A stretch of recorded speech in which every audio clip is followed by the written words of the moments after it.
Yaxşıyam sizə. Yaxşı olasan, şükürlər olsun. Nəzrin, soyadın nə idi? Əliyev. Əliyeva Nəzrin. Neçə bal yığmışdın Nəzrin?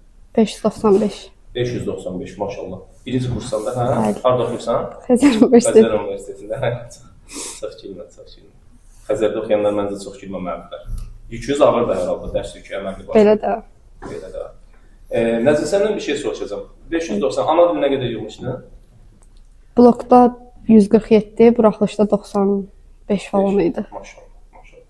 Yaxşı, son indi hal-hazırda bir ay qalıbdır buraxılış imtahanına və son bir ayda necə çalışdın? Uşaqlara nəyi məsləhət görərdin? Hal-hazırda necə çalışsınlar? Yadımda deyil ki, təkrar edirdim yəqin. Dimi. Yəqin ki, təkrar edirdin. Bəli. Bəs son ayda sosial şəbəkələrdən necə istifadə edirdin? Xeyr, mən imtahan ərəfəsində sosial şəbəkədən istifadə edəmirdim. Maşallah, maşallah. Arxa planı elədin görürsən, yoxsa? Elədir. Gözəl, gözəl. Hansı ixtisasda oxuyursan? İngilis dili müəllimiyim. İngilis dili müəllimliyi. Uğurlar olsun, Nəzrin, təşəkkür edirəm bizi yad edib sahibkarlığı üçün. Çox sağ olasın. Sağ ol. Uğurlar.